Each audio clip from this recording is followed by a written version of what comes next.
Cavaleiro de Lumières, quarta parte, Uma alma sem paz. Capítulo 6, onde se vê que a astúcia vence a força. Bertie encontrava-se em desespero. O remorso, a saudade, a humilhação, a decepção feriram-na tanto como no dia terrível do duelo que vitimara Luís. Adoecera e durante longos dias se debatera em crises nervosas que a enlouqueciam, somente amparada pela fidelidade de Luciene, pois novamente os amigos a abandonaram, desacreditada que ficara no conceito da sociedade. Ódio indomável por aquele que considerava o assassino de Luís, a quem imputava a desgraça que a atingira, agora perturbava-lhe a mente, tornando-a um ser incapaz de continuar reagindo para ainda poder viver. Pensava apenas em vingar Luís de qualquer modo, e assim não se permitia paz para voltar-se para Deus, não se equilibrava para tentar ainda remediar a vida, e cada vez mais perdia-se nas trevas do ódio, tal como no século XVI, encarnada na personalidade de Ruth Carolina, perdera-se nas trevas da vingança contra Luís de Narbonne. Como espírito, Berthe de Somerville pouco progredira, pois, como de início advertimos, levada pelas paixões, revoltada ao se sentir no íntimo do ser, afastada daquela família de La Chapelle, a quem tanto amara, mas a quem não merecia pertencer. Berthe olvidara os propósitos para que reencarnara em Flandres e mantivera-se estacionara como espírito, cultivando o egoísmo e abrindo as más paixões no coração. Com efeito, não é fácil a um espírito endurecido no erro reformar-se em uma só existência. Passou-se, porém, um longo mês depois dos trágicos acontecimentos do bosque de Saint Nicolas. Berthe jurara a si mesma vingar Luís, mas não concebera ainda nenhum plano para a pretensão, porquanto adoecera e mantivera-se por longos dias presa de delírios. No isolamento a que se votara, desde que vira morrer Luís, ela só pensava em vencer o homem que não só havia roubado a vida daquele que ela amava, como também destruíra no coração do mesmo o amor por ela própria. A antiga esposa de Henri Lumières não se incriminava das próprias leviandades e traições à fé conjugal. Como todos os pecadores orgulhosos, ela atribuía os próprios erros à ação de outrem, considerando-se vítima de Ferdinand e não sua cúmplice. Por sua vez, Ferdinand de Gorz não olvidava sua paixão por ela. A ausência reacendera nele a atração pela bela mulher e o fidalgo naqueles 2 meses em que não obtivera a menor notícia da antiga amante. Mantivera-se em contínuo mau humor, impaciente por vê-la, porquanto tencionava reconciliar-se com ela e mesmo oferecer-lhe o próprio nome, caso ela se mostrasse exigente, pois a verdade era que se julgava amado. Por ela, dizia eles aos íntimos, eu tudo farei, amo-a, foi a única mulher que me soube prender. De mim ela fará o que melhor dos homens ou o mais perverso sanguinário. Quero oferecer-lhe a paz e até, se preciso, o meu nome de esposo.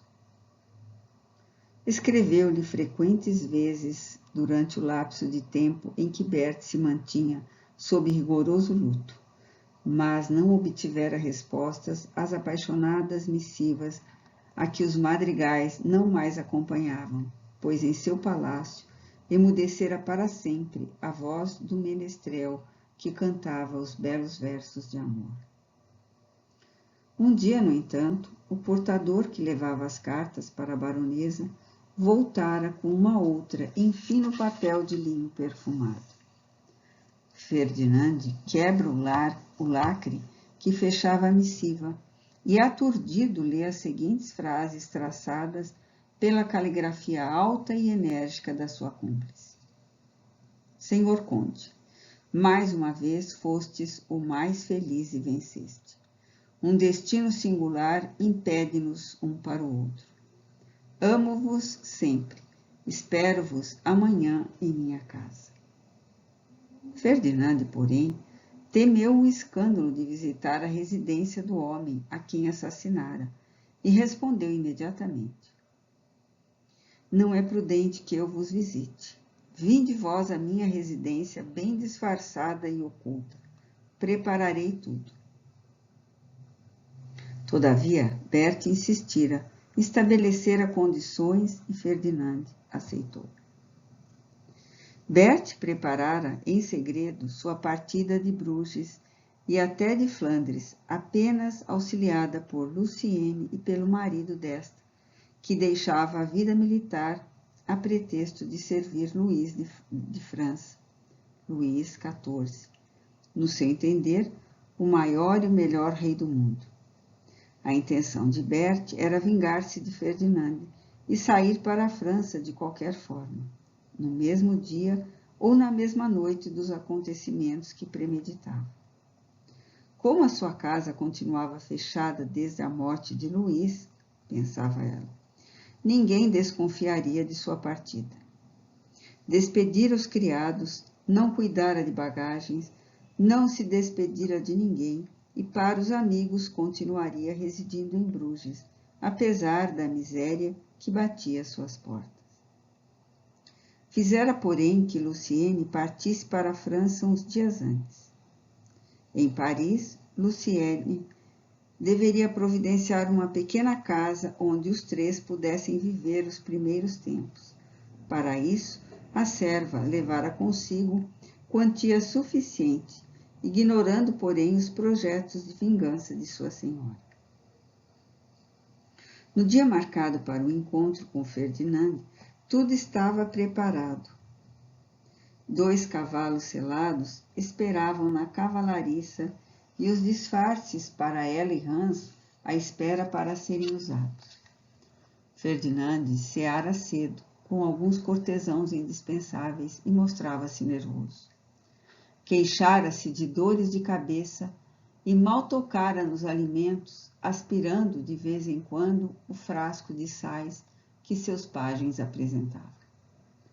Dispensara os convivas logo após a ceia, declarando ter necessidade de repouso, solicitando que o não incomodasse. Entrara para os próprios aposentos e fechara-se ali para dormir. No momento, porém, em que se vira só, seus olhos brilharam de júbilo. O aspecto doentio desaparecera, e, apressado, disse para o criado de quarto que o esperava: Depressa, Raul, veste-me sem barulho e com ligeireza. Mas veste-me com apuro e perfuma-me bem. Desejo visitar certa dama estrangeira de alta linhagem.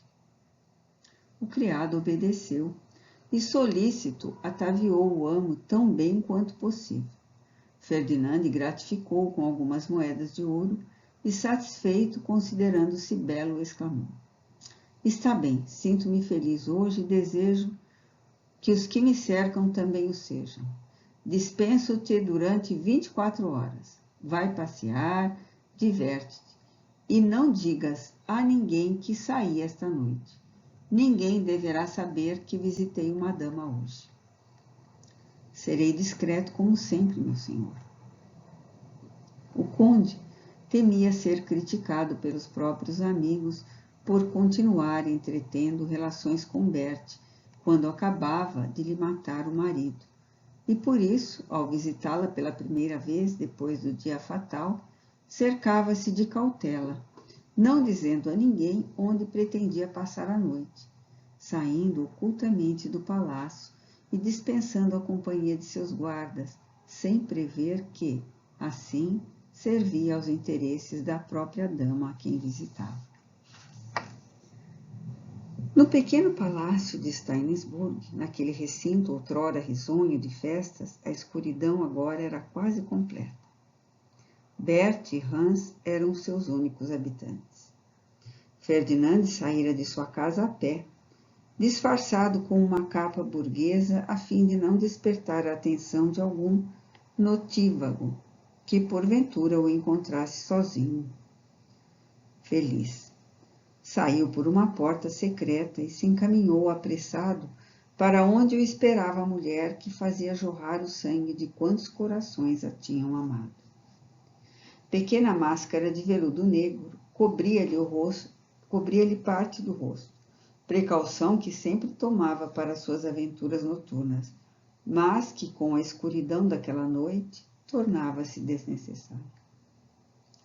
Berthe recebeu-o gravemente, usando de certa cerimônia. Sabendo-se esperado, o conde nada suspeitara do grande silêncio reinante em casa, ou atribuiu ao luto que ainda guardavam, nem mesmo quando a baronesa interrogou: "Vieste só, senhor conde?" "Absolutamente só, minha senhora. Não se preocupe. Fui discreto", julgando que ela temia pela própria reputação. Pálida, um tanto abatida, malgrado suas faces carminadas e seus lábios sanguíneos, que anunciavam a doença que já se aninhara em seu organismo, com seus cabelos louros caídos em 2 madeixas sobre o peito e trajando veludo negro, aquela criatura irresistível mostrava-se a Ferdinand, apaixonado, mais sedutora do que nunca.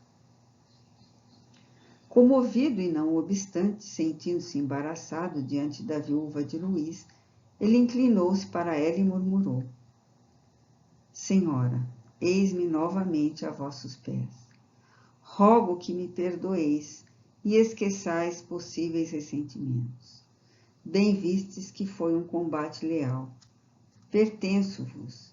Aqui me tendes para vos fazer ditosa.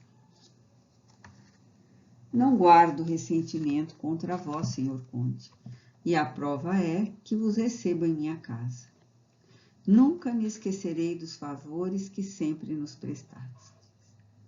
Apenas guardei conveniências, e agora sou eu que vos peço perdão pelos muitos desgostos que vos tenho causado. Sede bem-vindo." Ferdinand encantava-se, e humilde, sentando-se ao seu lado a um gesto dela: "Mas, baronesa, pareceste-me hostil no dia em que..." "Ferdinand, por Deus, não recorde aquele instante terrível. Isso passou. Esqueçamos tudo. Sim, esqueçamos tudo para podermos ser felizes. Eu quero ser feliz." Ele voltou-se vivamente insinuante e protetor. "Berthe, não vaciles em aceitar-me. Amo-te, dar-te-ei meu nome de esposo. Serás poderosa e feliz." Abraçaram-se, beijaram-se e prometeram-se mútuas felicidades. Ferdinand entregou-se completamente à confiança naquela mulher que o fascinava. Berthe, por sua vez, mantinha-se à altura da fina comediante que era desde o século anterior. Fraca, só abandonada por todos, uma vez que só um amigo lhe restava.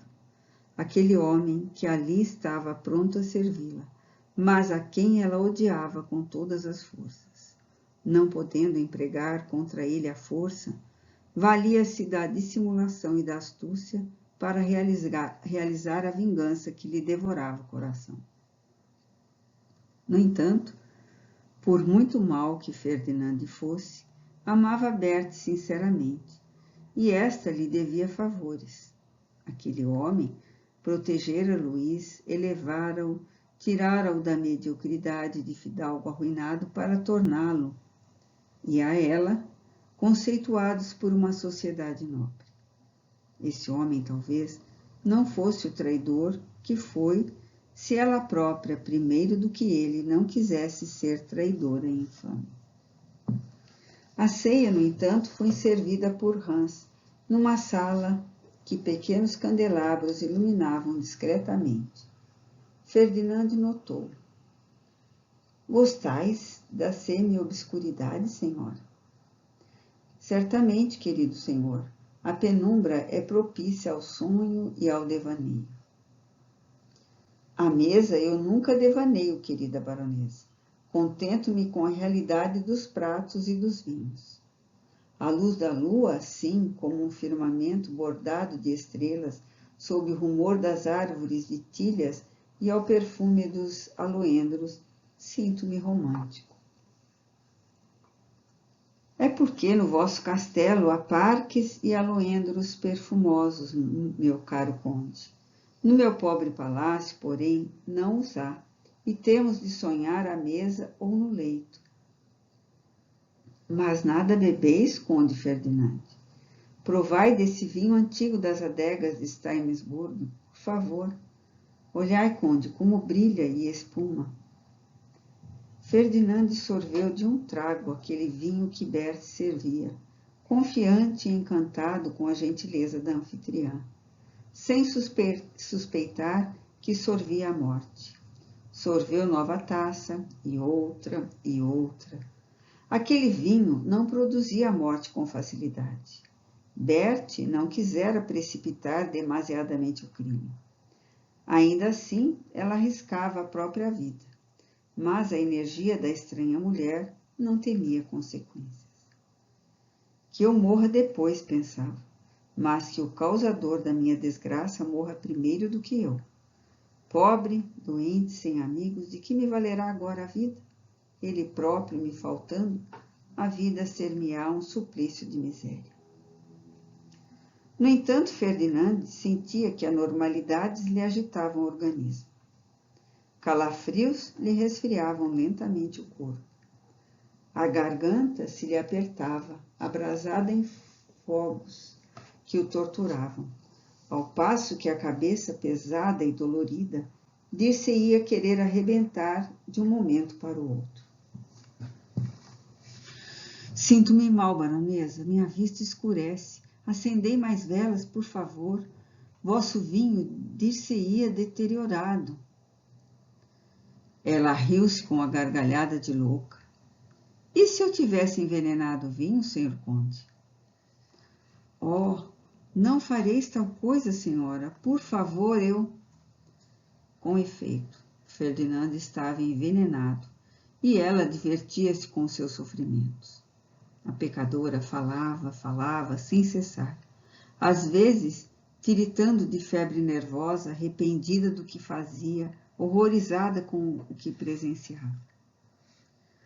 Rejubilai-vos, conde, dizia ela à sua vítima, que aterrorizada só com ela, ignorando ali pelos seus homens, sentia a cada novo instante confirmarem-se os mortíferos efeitos da droga que ingerira. A droga que deitei no vosso vinho não causa dores. É apenas um narcótico poderoso que vos fará adormecer sem possibilidade de despertar. Em verdade, eu preferia matar-vos como mataste o meu Luís, mas seria perigoso para mim. Não tenteis levantar para me agredir. Não podereis fazê-lo. Vossos órgãos já endurecem. Vossas forças se esgotam. Que veneno é? Não sei. Comprei-o de um droguista ambulante por 2 esmeraldas lindas, presente vosso. Depois, trágica, odienta, aproximando-se dele que entrava em agonia. Desgraçado, desgraçado e maldito. Sabes, cão, por que te mato? Para vingar o meu Luís, a quem traíste e assassinaste. Morre, infame, Fernandes de Cós. Morre como um miserável que és, sem glórias nem amigos, enganado e tolo como um imbecil. Morre, vergonha da Flandres, a morte insultuosa das mãos de uma mulher. Atirou no chão, empurrando-o da cadeira onde se estertorava, fazendo-o resvalar, moribundo, arquejante. Bateu-lhe no rosto, feriu-o com a ponta fina do seu sapatinho de cetim, cuspiu-lhe vezes seguidas, e quando viu que o homem que matara Luís era cadáver, retirou-se horrorizada de si mesma, daquela sala trágica, procurando Hans e dizendo-lhe no auge do horror: Hans, meu amigo, leva-me daqui, não aguento mais, não aguento mais. Porém, Hans tinha desaparecido. Horrorizado com o que presenciara, temeu-a com pavor e fugiu dela para nunca mais aparecer em Bruges. Então, cheia de aflição e nervosismo, mudou de trajes, vestiu-se de burguês, procurou um cavalo que restava na cavalariça e cavalgou na escuridão, tomando o destino incerto. Horrorizado, sucumbido, exausto de dor, elevado às últimas possibilidades de suas forças, o espírito Henri Lumieres, que assistira à morte de Luís e agora assistia ao crime que o seu ídolo de outros tempos acabava de praticar, rojou-se por terra, em atitude de vencido, e submisso, e humilde, murmurou para que a misericórdia do Eterno ouvisse. Meu Deus, não posso mais. Socorrei-me por piedade. Tirai-me daqui. Esta mulher horroriza-me. Quero ir para o padre Rômulo. Somente ele me confortará. Havia 10 anos que o desgraçado cavaleiro de Anomies procurara na morte voluntária o esquecimento para as próprias amarguras, sem entretanto encontrá-lo.